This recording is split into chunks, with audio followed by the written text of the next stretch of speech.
Hello everyone, good morning.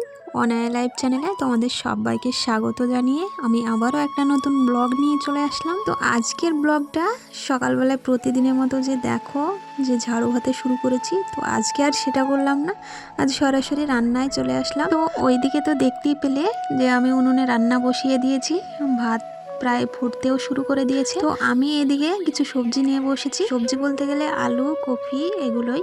তো কালকে রান্না করার সময় কিছু আলু বেশি হয়ে গিয়েছিল, তো ওটাকে রেখে দিয়েছিলাম, তুলে রেখেছিলাম। তো সেটাকে আজকে ছোট ছোট করে কেটে নিলাম, কারণ ওই আলুটা দিয়ে আর একটু ফুলকপি দিয়ে ভাজা করব। আর কি তরকারি করব দেখা যাক। আর আজকে সকালবেলায় কেন জানি না এতটাই ঠান্ডা লাগছিল, মানে রান্না যে করব সেই ইচ্ছাও করছিল না। তো আজকে যাই হোক রান্না শুরু করতে করতে আমার একটু লেটই হয়ে গিয়েছে। সকালে একটু খেয়েছিলাম, রুটি খেয়েছিলাম, মানে রাত্রিতে যে রুটিটা বানানো ছিল তো ওটাই ছিল, তো তরকারিও ছিল, তো তরকারি আর রুটি একটু করে খেয়েছি। পেটটা যাই হোক একটু ঠান্ডা ছিল, সেই কারণে অতটাও তাড়া ছিল না। আর ভাবলাম যে একটু লেটেই রান্নাটা বসাই, তারপরে খাওয়া দাওয়া করে একটু রোদ্রে বসেছিলাম। তো তারপরে দেখো এখানে টুকটুক করে শুরু করে দিয়েছি, রান্না উনুনে বসিয়ে দিয়েছি, ভাতটা ওইদিকে ফুটছে আর আমি এদিকে কিছু সবজিটা ওই যে বললাম আলু আর ফুলকপি দিয়ে ভাজা করব, তার জন্যে দেখো আলু আর ফুলকপিটা কেটে নিচ্ছি। আর তরকারি বলতে গেলে আর মাছ নেওয়া হয়েছে একটা, তো ওটাই শাশুড়ি মাকে দিয়ে আসলাম যে ওটা কেটে দেওয়ার জন্যে।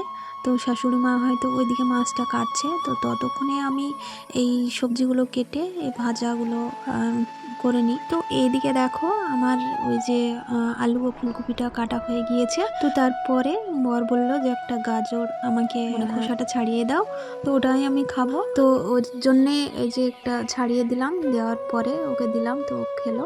তো তারপরে দেখো এখানে আমি কেটে নিয়েছিলাম সবজিগুলোকে, আর তার সাথে ওই যে কাঁচা মরিচ, পেঁয়াজ যেগুলো লাগবে আর কি, তো একটু কেটেও নিলাম। আর মাছের জন্যও কিছু পেঁয়াজ কেটে নিয়েছি, কারণ মাছ রান্না করতে গেলে ওই মশলা করব, তখন ওতে পেঁয়াজ, কাঁচামরিচ যেগুলো লাগবে, একটু পেঁয়াজটা বেশি করে কেটে নিয়েছি। তো তারপরে দেখো এখানে আমি উনুনে কড়াই বসিয়ে দিয়ে তেল দিয়ে দিলাম, এবারে আমি ভাজাটাকে চাপিয়ে দেব। তো দেখো উনুনটা এত সুন্দরভাবে জ্বলছে, মানে কি বলতো ওই যে কারখানায় কাজ হয়, তো যে প্লাইয়ের ইগুলো হয়, ছাটিগুলো, তো সেইগুলোকে দিলে মানে প্রথমে ধরতে একটু সময় লাগলেও, একটু বলতে একটু সময় লাগলে, খুব একটা যে বেশি সময় লাগে তা কিন্তু নয়। তো তারপরে যখন ধরে যায় পুরোপুরি, তখন খুবই সুন্দর মানে জলে এগুলো ভালো লাগে রান্না করতে। বসে বসে যে জাল দিয়ে রান্না করতে হয় এইরকম না, তবে যাই হোক রান্না চাপিয়ে দিয়ে কিছু একটা করা যায়, অন্য কোনো কাজ। তো তারপরে দেখো এইদিকে আমি রান্নাতে যেগুলো লাগবে আর কি, হলুদের গুঁড়ো, জিরের গুঁড়ো আর নুন, যাই হোক এগুলো দিয়ে দিলাম। তারপরে এই যে মাছটা আমাকে শাশুড়ি মা দিয়ে গেল। তো তারপরে দেখো মাছটাকে আমি এখন হলুদ মরিচ দিয়ে আবার ওই কড়াইতেই দেখো উনুনটা দেখো একটু জ্বলে গিয়েছে বেশি, মানে জালটা একটু বেশি হয়ে গিয়েছে।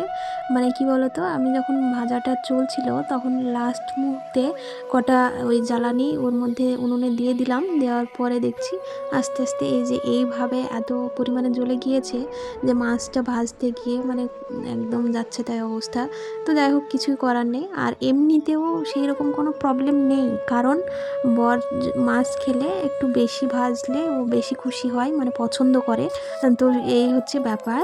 তো তারপরে এখানে মাছটাকে রান্না করে নামিয়ে নিলাম, নেওয়ার পরে এই যে বেগুন আলু যে কেটে রেখেছিলাম, তো ওটাকে ভেজে নিচ্ছি। তার সঙ্গে দেখো বেগুন আলুর সাথে ওই যে কড়াইশুঁটি ছিল কটা, তো ওটা আবার পরে ছাড়িয়ে ওর মধ্যে ধুয়ে দিয়ে দিলাম, একটু ভালো লাগবে খেতে। কড়াইশুঁটিটা আমি এমনিতেও পছন্দ করি, বাট রান্না করা যেমন তেমন, মানে যদি এমনি থাকে মানে কাঁচা অবস্থাতেই আমি খেয়ে নিই খোসা ছাড়িয়ে, তো এইরকম একটা ব্যাপার। তো তারপরে দেখো এটাও আমি ভাজাটা বসিয়ে দিয়েছি, যে উনুনে যে পরিমাণ জ্বলছে, হ্যাঁ, তো ওটাতেই এই তরকারিটাও আমার হয়ে যাবে। তো এটাকে এখন হালকা একটু জল দিলাম, দেওয়ার পরে ঢাকা দিয়ে দিলাম। তারপরে এই যে এদিকের বাকি কাজগুলো আমি সেরে নিই ততক্ষণে।